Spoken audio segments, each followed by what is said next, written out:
Good good morning friends, எல்லாருக்கும் வணக்கம். இது என்னன்னு தெரியுது, என்ன சுவாமின்னு தெரியுதா? மூகாம்பிகை தாயார் ஸ்ரீ சக்கரத்தோட இருக்காங்க பாருங்க. மூகாம்பிகை தாயார் ஸ்ரீ சக்கரத்தோட இருக்காங்க. முன்னெல்லாம் மூகாம்பிகை கோவில்னா அவ்வளோ ஒரு இதுவாக இருக்கும். இப்போல்லாம் எல்லாருக்கும் உடம்பு முடியல, போக்குவரத்து செலவு சமாளிக்க முன்னிலையில் அடிக்கடி டூர் போடுவாங்க. மூகாம்பிகை, மைசூர், தர்மஸ்தலம், மூகாம்பிகை, சிருங்கேரி நான் போயிருக்கேன். ஒரு தடவை போயிருக்கேன். சிருங்கேரிக்கு ஒரு தடவை போயிருக்கேன். அப்போல்லாம் அங்கெல்லாம் போயிட்டோன்னா மூகாம்பிகை அந்த கோவிலெல்லாம், மைசூர் சாமுண்டீஸ்வரி போயிருக்கேன். மைசூர் சாமுண்டீஸ்வரி, தர்மஸ்தலா, அங்கே அந்தாண்ட மூகாம்பிகை, சிருங்கேரி, இது ஒரு பேட்ச் அப்படியே வரும். அப்படி இருக்கின்ற பொழுது நாங்கள் அதுலேயே இருக்கோம். அந்த கிருஷ்ணர்னோட கிருஷ்ணர் கோவில் ஒன்று இருக்கும். அந்த இருங்க, அது என்ன ஊர்னு தெரில, கிருஷ்ணர் கோவில் ஒன்று இருக்கும். அந்த ஒரு கோவிலுக்கும் அப்பாலாம் அந்த ஃபேஷன் அடிக்கடி அப்போல்லாம் டூர் சேர்த்துவாங்க. அந்த மாதிரி ஒரு அழகான ஒரு மூகாம்பிகை தாயார். அதுவும் நமக்கு ஸ்ரீசக்கரத்தோடு கிடைக்கின்ற பொழுது ரொம்ப ரொம்ப சிறப்பு. ஸ்ரீசக்கரம் இதாகின்ற பொழுது ஏதாவது இழுத்தா இதாகிடும். ஸ்ரீசக்கரத்தோடையே மூகாம்பிகை அம்மா இருக்கிறது ரொம்ப ரொம்ப சிறப்பானது. இது கிடைச்சோன்னே எனக்கு ரொம்ப சந்தோஷமாக இருந்தது. இங்கே ஒரு நதி ஓடும், சௌபர்ணிகா நதி. ரொம்ப அழகான ஒரு பேர் சௌபர்ணிகா நதி. அந்த நதியில் நம்ம கால் வச்சு அந்த தண்ணியை நாங்கள் போகும்போதே நிறையா ஓடுனுச்சு. அதை எடுத்து தெளித்தோன்னாவே நம்மளோட கஷ்டங்கள் அனைத்தும் தீரும். நம்மளோட அம்மா மொத்தத்தில் அம்மா மூகாம்பிகை தாயார். அதனால் அவ்வளோ ஒரு அழகு வாய்ந்த ஒரு தாயார் மூகாம்பிகை தாயார். அதுவும் ஸ்ரீசக்கரத்தோடு இருக்கிறது மிக மிக சிறப்பு. அதேமாரி ஸ்ரீசக்கரத்தை நம்ம வழிபாடு பண்ணோம். ஸ்ரீசக்கரம் மகாமேருலாம் வச்சுருந்தோன்னா ரொம்ப சுத்தமாக இருக்கணும்னு சொல்லுவாங்க. அது காஞ்சிபுரத்தில் இருக்கும் பாருங்கள். முன்ன காஞ்சிபுரம் சுவாமி ஆதிசங்கரர் தான் அதாவது முன்னெல்லாம் பழி பூஜை கொடுத்துட்டாங்க. அதற்கு பிறகு தான் அந்த ஸ்ரீசக்கரத்தை இன்னமும் இருக்குது. அதை முன்னாடி வைத்து அதற்கப்புறம் தான் பால் பூஜையாக மாற்றினது. அந்த கொடுக்கக்கூடாது, அம்மன் அந்த பலியெல்லாம் கொடுக்கக்கூடாது அப்படின்னு சொல்லிட்டு அவங்க சொன்னாங்க.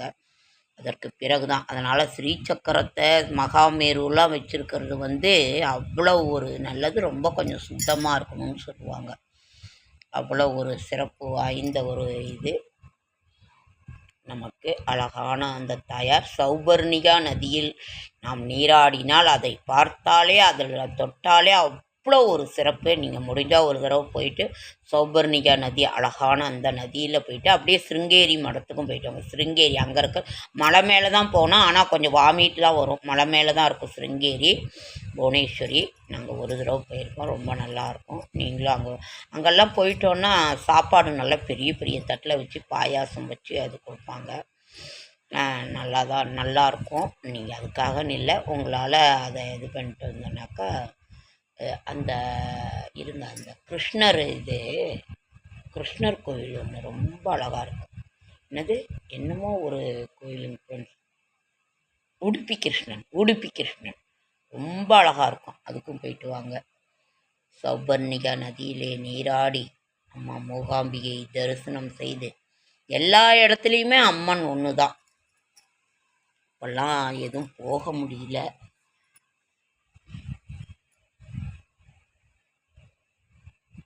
மூகாம்பிகா மாதாயே மூகாம்பிகா, சௌபர்ணிகா நதியில் நீராடி அன்னை மூகாம்பிகையை நாம் தரிசிப்போம். சௌபர்ணிகா நதியில் நீராடி. இதெல்லாம் மைசூர் சாமுண்டீஸ்வரி. அப்புறம் மைசூர் போனோன்னாக்கா அந்த பேலஸு, அந்த அது என்னது park, Mysore park. Malampuzha dam Kerala. அந்த மைசூர் பார்க்கில் படம் எடுத்தாக்கா சினிமாக்காரர்கள்லாம் ஜெயிக்கிறேன்னு சொல்லுவாங்க. ராணினோட மைசூர் அரண்மனை உலக பிரசித்தி பெற்றது. அதையும் போயிட்டு வாங்க. அதே மாதிரி ராணி அரண்மனைன்னுப்பாங்க. அதில் ஒரு சீன் எடுத்தாலே அந்த படம் வெற்றி அடையுமா சினிமா துறையில் இருக்கிறவங்களுக்கு. அதே மாதிரி அந்த ஒரு பார்க்கு, மைசூர் பார்க்கு, பார்க்காத சினிமா நட்சத்திரமே இல்லையா. அந்த பார்க்கில் கால் வைக்காத ஒரு சினிமா நடிகர் அந்த இதில் எடுத்தோன்னாக்காவே அந்த படம் வெற்றி அடையுமா. அந்த மாதிரி ஒரு இது மைசூர் சாமுண்டீஸ்வரி, அந்த பார்க்கு, அரண்மனை, ராணி அரண்மனை, மூகாம்பிகா, உடுப்பி கிருஷ்ணன், தர்மஸ்தலா, அங்கே மல்லிகார்ஜுனர், அங்கே சிருங்கேரி மடம், அது அவ்வளோ ஒரு இது. அங்கெல்லாம் நீங்கள் போயிட்டு வாங்க ஒரு தடவை. ட்ரெயினில் போகலாம், காசு கம்மி தான். அப்படியே ஒரு இதாக நீங்கள் சுற்றி பார்த்துட்டு வரும் பொழுது ரொம்ப நல்லாயிருக்கும் ஃப்ரெண்ட்ஸ். அடுத்தது இப்போ நமக்கு வரலக்ஷ்மி விரதம், வரலக்ஷ்மி பண்டிகை வரப்போகுது. ஆகஸ்ட் 1 வரப்போகுது, மாதப்பிறப்பு. அதனால் நம்ம அதற்கும் நம்ம தயாராகணும். வரலக்ஷ்மி விரதம், அதற்கு மறாவது நாளே ஆவணி அவிட்டம். அதனால் வரிசையாக நமக்கு அதே மாதிரி நம்ம இப்போ எல்லா கோவில்லையுமே கம்பம் போட்டாங்க.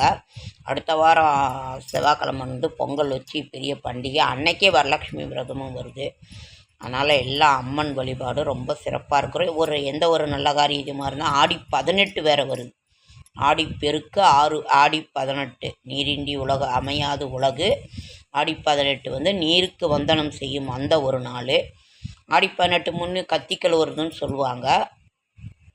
அது எல்லா கோவில்லையுமே நடக்கும். நீர்நிலைகள்லாம் போய் கோவிலில் இருக்கிற அந்த இதெல்லாம் எடுத்து ஆயுதமெல்லாம் கழுவி அன்றைக்கி பூஜை போட்டு மறுபடியும் இது பண்ணுவாங்க. ஆடி 18 முடிஞ்சிருச்சுன்னா ஒரு சில காரியங்கள் தொடங்கலாமாங்க. ஆனாலும் ஆடி முடியணும்னு சொல்லுவாங்க. அதனால் ஆடி 18 இப்போ அம்மன் அதாவது கம்பம் சாட்டிட்டாலே அம்மாவுக்கு திருமணம்னு அர்த்தம். கேட்ட வரத்தை அப்படி சந்தோஷமாக இருப்பாங்க, கேட்ட வரத்தை அள்ளி கொடுத்துருவாங்க.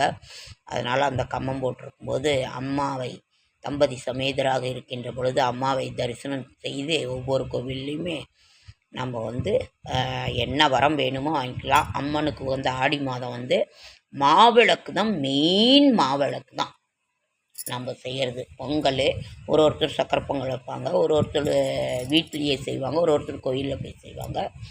மெயின் மாவிளக்கு தான் நமக்கு அம்மாவுக்கு. ஆடியில் மாரியம்மன் தாலாட்டு, மாரியம்மன் பாராயணம் பண்ணுங்க. குழந்தைங்களுக்கெல்லாம் ரொம்ப 2 நாளாக வெயில் போட்டு வெளுத்து வாங்குதுங்க ஃப்ரெண்ட்ஸ். அதனால் இதையும் நீங்கள் செய்யுங்க. இன்றைக்கி நான் இன்னொன்று முக்கியமான ஒரு இது உங்களுக்கு முடக்கட்டான் கீரையை பற்றி சொல்கிறேன். முடக்கு அற்றான் கீரை, அந்த மூட்டு வலியெல்லாம் அங்கங்கே நிற்கிறது மூட்டு வலியை போக்கின்ற கீரை முடக்கட்டான் கீரை. அதற்கும் இன்னைக்கு நீங்கள் இது பண்ணுங்க. அதே மாதிரி அதை தோசையில் போட்டு சாப்பிடுவாங்க, மாவை அரைச்சி. அதுக்கு பேரே அதனால தான் முடக்கற்றான் கீரை. அதையும் இது பண்ணுங்க. நீர் காய்கறிகளை சேர்த்துக்கோங்க.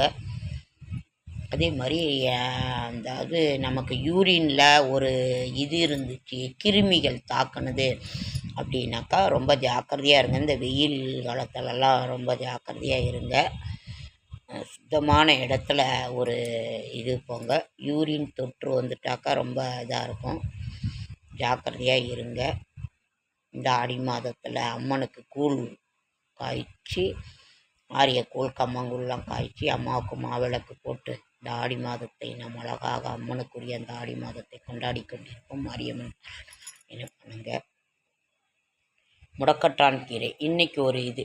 நேற்று பாலாக்கீரையும் முருங்கைக்கீரையும் சொன்னேன். முருங்கைக்கீரை இரும்பு சத்து மிகுந்தது, ரொம்ப ரொம்ப சிரமம். இன்றைக்கி முடக்கட்டான் கீரை, இதை நீங்கள் கட்டாயம் உடம்புல சேர்த்துக்கிட்டிங்கன்னா ரொம்ப ரொம்ப ரொம்ப நல்லது.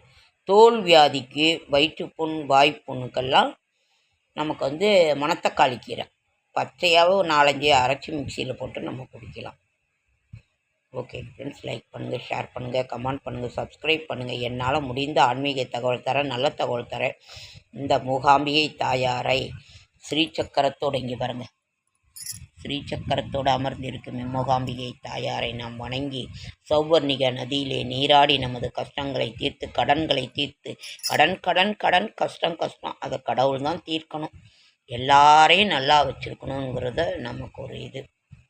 ஓகே ஃப்ரெண்ட்ஸ், அடுத்த வீடியோவில் சந்திக்கலாம். ஓம் சக்தி, ஓம் சக்தி, ஓம் சக்தி.